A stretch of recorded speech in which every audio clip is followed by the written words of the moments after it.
Ada warga yang meminta kesamarataan, Pak. Apanya? Untuk harga gitu, Pak. Bagaimana, Pak? Nanti urusannya Pak Gubernur, Pak Bupati. Pak, kabarnya tadi ada demo, Pak, di laut. Apanya? Gimana, Pak, tanggapannya? Ya nggak apa-apa, demo aja kok. Banyak media yang merekam kegiatan atau pernyataan Presiden. Namun tak cukup banyak yang merekam ini. Tanah itu kan belum dijual, masih kepunyaan petani. Tadinya itu ada yang bolong, yaitu setiap jembatan. Tapi waktu sekarang sudah didedah sampai saya katakan rapat. Biasanya lewat pun Ibu? Arep menang-menangan dhewek kan no. Apa pun clear dek DPI sedoyo napa? Polisi ya polisi, tentara ya tentara, kalau nyuwun dibakakan lah sultan saben. Dereng disade dididhi.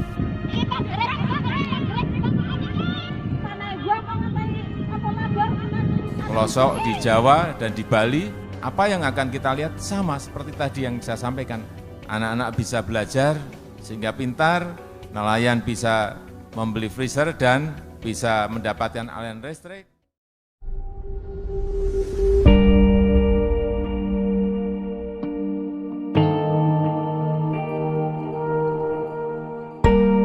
Lah, anakku engko digomlayu ring ndi? Wis ora ana tempat maneh Indonesia, Pak. Kejaba wilayah Batak, Pak. Temenan. Gara-gara apa wong sing pinter kuwi gununge didol, dong ora mikir. Lah kok ape segera ditanduri wesi. Dinggone PLTU pabrik pirang-pirang. Salat ya Allah Gusti, muga-muga aja PLTU berdiri. Nah berdiri kok aku diusir tekan ndi. Wis wetan PLTU kulon mana dipikir Indonesia ku wis entek tanah kisik bakale dinggone PLTU kabeh sampai mak bojone aku ki asli demi Allah Indonesia iki ya Allah Gusti mati wingi iki mancal donya Pak tolak PLTU Pak mancal donya ki asli kok ora mikir malah kebuti PLTU ya Allah Gusti ya Allah rasane duduk.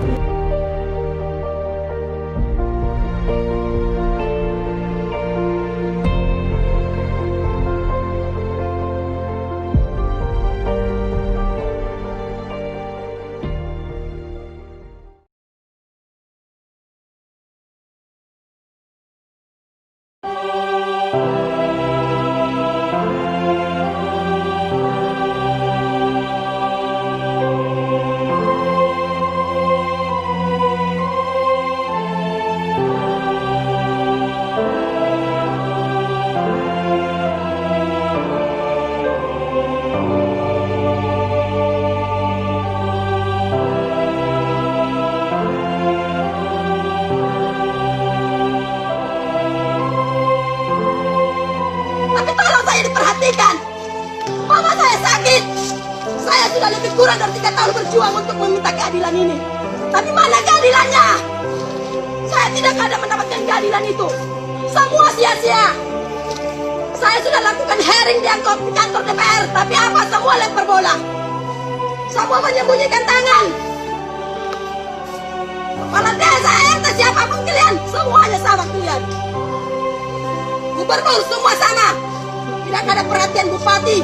Kalau mau mencalonkan diri semua berjanji manis. Tapi apa buktinya? Semuanya kalian pembohong. Segini banyaknya kalian datang untuk saya tidak akan lawan. Saya sudah katakan saya tidak akan lawan. Tapi saya kecewa sebagai rakyat Indonesia. Saya kecewa. Semua nol hukum itu. Semua kalian pembohong. Semua kalian pembohong.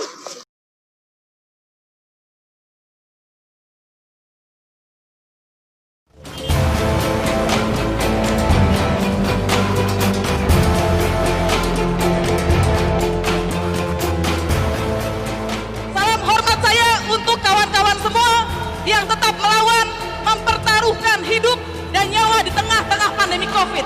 Tetapi kita dengan sadar keluar dengan menjaga jarak, karena Omnibus Law akan lebih mencelakakan kita, akan membuat kita mati juga pada akhirnya. Dan keluarnya kita pada sore ini, pada hari ini, sebetulnya adalah bentuk perlawanan terhadap pembunuhan yang berjalan diam-diam dengan Omnibus Law Cipta Kerja. Kawan-kawan, yang pertama saya ingin mengungkapkan bahwa Omnibus Law betul adalah hukum. Betul Omnibus Law akan menghapus perlindungan dari teman-teman buruh. Benar, Omnibus Law akan mengambil tanah petani dengan lebih mudah atas nama pengadaan tanah untuk kepentingan umum dan proyek strategis nasional. Benar, Omnibus Law akan melanggengkan usaha di bidang pendidikan yang membuat komersialisasi pendidikan, yang membuat banyak anak-anak Indonesia tidak bisa bersekolah, apalagi berkuliah. Dan benar, Omnibus Law akan mencelakakan perempuan, akan mencelakakan kita semua. Tetapi kawan-kawan, yang saya mau katakan, Omnibus Law lebih dari sekedar hukum. Kalau begitu, apa sesungguhnya undang-undang Omnibus Law itu? Undang-undang hanyalah wajahnya. Yang sesungguhnya adalah nafsu untuk merampas seluruh kekayaan Indonesia seolah-olah legal, seolah-olah tidak bisa dihukum karena korupsi, dan seolah-olah atas nama kepentingan rakyat. Omnibus Law hanyalah wajah dari sebuah pemerintahan yang otoriter. Kawan-kawan yang terhormat yang pernah ada pada zaman Orde Baru, kawan-kawan yang pernah membaca tentang Orde Baru akan tahu apa itu pemerintahan otoriter. Pemerintahan otoriter adalah yang menolak suara rakyat. Pemerintahan otoriter adalah yang akan memukul orang yang berdemonstrasi. Pemerintahan otoriter adalah orang yang akan menghalang-halangi rakyat yang ingin menyuarakan pendapatnya, yang menghalang-halangi rakyat yang akan menyampaikan mandatnya kepada orang yang mereka tunjuk. Jangan lupa kawan-kawan, presiden, DPR, siapapun mereka itu yang duduk di kursi-kursi kekuasaan sesungguhnya bukan penguasa. Kitalah yang memiliki kekuasaan. Mereka duduk di sana karena kawan-kawan sekalian yang terhormat, mereka duduk di sana hanya kita berikan mandat untuk mengurus urusan-urusan rakyat. Mereka bukan penguasa. Kawan-kawan sekalian, karena itu perlawanan kita terhadap Omnibus Law Cipta Kerja bukan sekedar perlawanan terhadap hukum, apalagi undang-undang. Kita masih ingat ada undang-undang Badan Hukum Pendidikan di judicial review di Mahkamah Konstitusi dicabut, dan pemerintah dan DPR mengeluarkan undang-undang perguruan tinggi. Hasilnya apa? Sama saja, uang kuliah tunggal, uang kuliah yang mahal, yang bahkan tidak bisa berkurang pada saat pandemi COVID-19. Kita juga menyaksikan adanya undang-undang Minerba yang tadinya disusupkan di dalam undang-undang Omnibus Law Cipta Kerja. Tetapi karena undang-undang Omnibus tidak kunjung selesai dalam 100 hari, maka undang-undang Minerba disahkan. Kita melihat juga undang-undang pengadaan tanah untuk kepentingan umum yang sekarang masuk lagi di dalam undang-undang Omnibus Law. Apa yang mau saya katakan kawan-kawan? Perjuangan hukum dalam banyak kesempatan tidak cukup. Karena undang-undang itu bukan hanya hukum, tapi hanya wajah depan dari yang saya katakan kehendak untuk menguasai secara otoriter, kehendak untuk merampas hak-hak rakyat tanpa masuk ke pengadilan, tanpa mereka harus menjadi orang yang bersalah. Ketika kita masuk ke judicial review Mahkamah Konstitusi, mungkin akan membutuhkan 2, 3, hingga 5 tahun dengan ribuan ayat, dengan banyaknya para pemohon, dan selama 2, 3, 5 tahun undang-undang itu akan berlaku. Dia akan mengambil hak-hak petani di wilayah pesisir, dia akan mengambil tanah para petani, dia akan membuat kering air yang ada di kampung-kampung kita, dia akan membuat kerusakan lingkungan terjadi. Dan setelah semua itu terjadi, sudah terlambat apapun putusan dari Mahkamah Konstitusi. Karena itu kawan-kawan, karena yang kita lawan bukan sebuah hukum semata, karena yang kita lawan apalagi bukan undang-undang, yang kita lawan adalah rezim dengan watak perampasan hak rakyat, rezim dengan watak otoriter, maka perjuangan melalui pengadilan tidak akan pernah cukup kawan-kawan.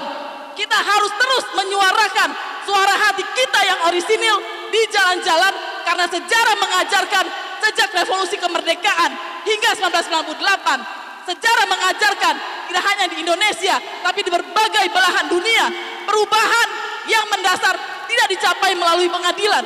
Perubahan mendasar hanya dicapai dengan gerakan rakyat, dengan kekuatan rakyat sendiri, dengan suara rakyat di atas segala-galanya. Dan mereka bukan penguasa, mereka adalah pesuruh rakyat. Hidup rakyat! Hidup rakyat! Hidup rakyat! Terima kasih kawan, selamat sore.